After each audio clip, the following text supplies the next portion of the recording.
भक्ति स्पिरिचुअल में आप सबका स्वागत है। ऋग वैदिक काल में सभा और समिति ये जो थी ना, जहाँ पे नारी भी जा सकती थी, वो क्या थी, सभा क्या था बताते पहले। सभा का एक नाम था किल्लवत स्पद, मतलब पापों का विमोचन करने वाली। और इस सभा होती क्या थी, एक कुलीन वर्ग के घर के लोग, उनके घर के मुखिया जो होते थे, वयोवृद्ध लोग, उनकी सभा एक जगह मतलब लोग एक जगह इकट्ठा होते थे और जहाँ पे न्यायिक कार्य करते थे, न्याय सुनाते थे। उसको सप्त संसद भी कहा जाता था। और वहाँ पे जो न्याय करते थे और जो निर्णय लेते थे, उस निर्णय को कोई टाल नहीं सकता था। उसका नाम था नरिष्ठा। उस निर्णय को कहा जाता था नरिष्ठा, और जिसको कोई भी टाल नहीं सकता था।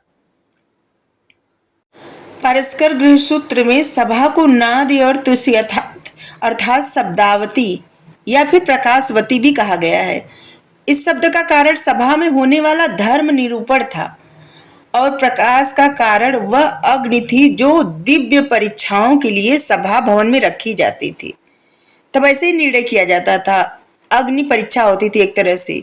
सभा के अध्यक्ष को सभ्य तथा सदस्यों को सुजात कहा जाता था। सभा के प्रमुख वाजस्नेयी संहिता के सभापति तथा तैत्रीय संहिता में सभापाल कहा गया है। सभा जो उसके मुखिया होते थे उसको कहा गया, कहीं सभापति कहा गया है, कहीं सभापाल कहा गया है। ऋग्वेद में से कहा गया है कि सभे मतलब सभा का सदस्य होना आदर की बात थी पहले। छंदोग्य उपनिषद में ऐसे कहा गया है कि राजा के लिए सभा का इतना महत्व था कि प्रजापति भी सभा के बिना अपना कार्य नहीं कर सकते थे। अथर्ववेद में भी ऐसा कहा गया है कि समस्त सभासदों को मन मेरे ही भाषण के आबद्ध हो जाए, रम जाए।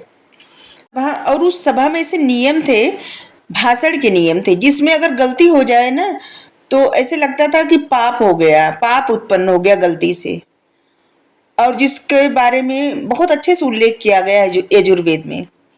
यजुर्वेद या फिर वाजस्नेयी संहिता समाचार को धर्म या न्याय के लिए दीक्षित किया गया है। यजुर्वेद में सभा में युवाओं के प्रवेश की मंशा को प्रकट की गई। इसे बताया गया है कि युवा जाते थे, और कहीं कहीं लिखा गया है कि नहीं, युवा नहीं जाते थे। द्रुत क्रीड़ा के लिए मतलब खेल के लिए सभा का प्रयोग होता था, इसलिए इसे दूत कक्ष भी कहा जाता है। तब लोग पासा खेलते थे, तो वही। मैत्रायणी संहिता या फिर तैत्रीय संहिता तथा काठक संहिता में इसका उल्लेख ग्राम्यवादीन सभा के रूप में भी हुआ है। ये थी सभा। अब जानते हैं समिति। जहां सभा कुलीन वर्गों के लिए थी, वहीं समिति साधारण लोगों की संस्था थी। पारस्कर गृह सूत्र में समिति को परिषद या फिर परिषद कहा गया है। इसके अध्यक्ष को ईशान कहा गया है। जो इसके अध्यक्ष होते थे उनको ईशान कहा जाता था, और जो सभा के अध्यक्ष होते थे उन्हें सभापति कहा जाता था या फिर सुजात कहा जाता था, सभापाल कहा जाता था।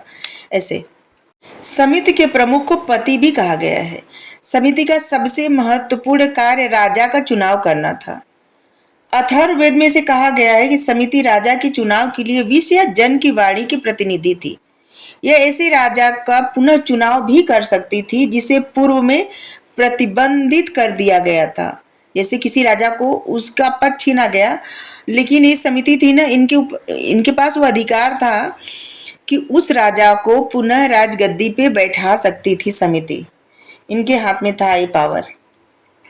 छांदोग्य उपनिषद में ऐसे पता चलता है कि समिति में राजनीति के अतिरिक्त अन्य विषयों पर भी चर्चा होती थी।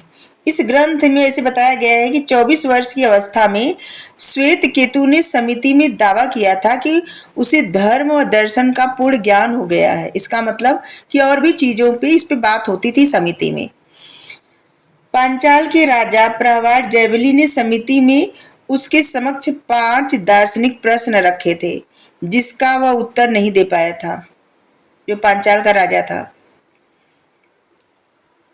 और यहाँ पे समिति राष्ट्रीय अकादमी के समान काम करती थी, जिसमें राज्य कार्य के अतिरिक्त ज्ञान विज्ञान पर भी चर्चा होती थी। और ऋग्वेद के अनुसार राजा का समिति में उपस्थित होना आवश्यक था।